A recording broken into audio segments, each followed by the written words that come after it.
Series కిచెన్కి స్వాగతం. ఈరోజు సిరీస్ కిచెన్లో కోడిగుడ్లు ఎండ్రాయిల కూర ఎలా తయారు చేయాలో చూద్దాం.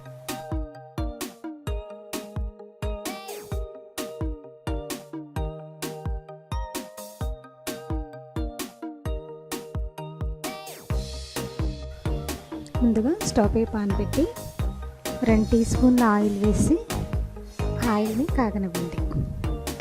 ఆయిల్ కాగిన తర్వాత మనం ఉడికించి పెట్టుకున్న ఎగ్స్ని వేసుకుని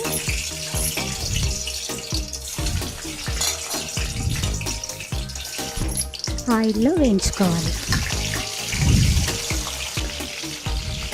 ఇందులో చిటికెడు పసుపు, 1/2 టీ స్పూన్ ఉప్పు వేసి ఎగ్స్ని బాగా వేయించుకోండి.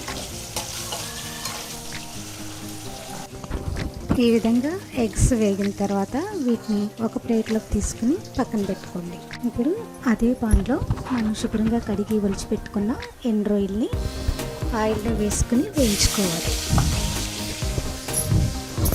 ఆయిల్లో వేసి వేయిస్తే రొయ్యలు నీసువాసన రాకుండా ఉంటాయి. మరి ఎక్కువసేపు వేయించకూడదు, ఎక్కువ వేస్తే రొయ్యలు గట్టిగా అయిపోతాయి. అందుకని ఒక 2 నిమిషాల పాటు వేయించుకుని ఒక ప్లేట్లోకి తీసుకుని పక్కన పెట్టుకోండి. అదే పాన్లో ఇప్పుడు కట్ చేసుకున్న ఉల్లిపాయలు 2,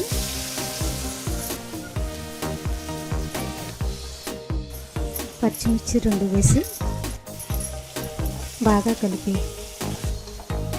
ఉల్లిపాయలు వేగే వరకు మూత పెట్టుకుని ఒక 5 నిమిషాల పాటు ఉడికించుకోండి.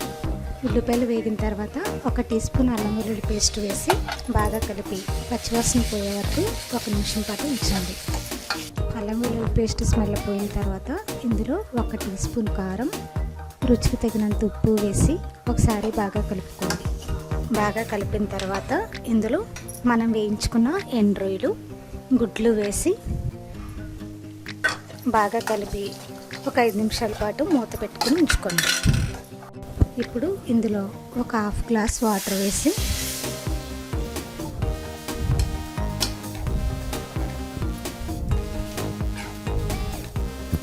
మూత పెట్టుకుని ఒక 10 నిమిషాల పాటు ఉడికించుకోండి.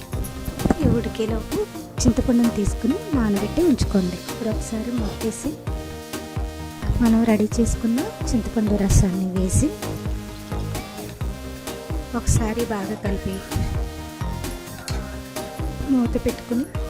మూత పెట్టి మరొక 10 నిమిషాల పాటు ఉడికించుకోండి. ఇప్పుడు ఒకసారి మూత తీసి కూర రెడీ అయింది కదా, చివరగా 2 కరివేపాకు రెమ్మలు, కట్ చేసుకున్న కొత్తిమీర వేసి మూత పెట్టుకుని 1 నిమిషం పాటు ఉడికించుకోండి. అంతే, ఎంతో టేస్టీగా ఉంది కోడిగుడ్లు ఎండ్రాయిల కూర రెడీ. ఇప్పుడు స్టవ్ ఆఫ్ చేసి దీన్ని ఒక సర్వింగ్ బౌల్లోకి తీసుకుని సర్వ్ చేసుకోండి.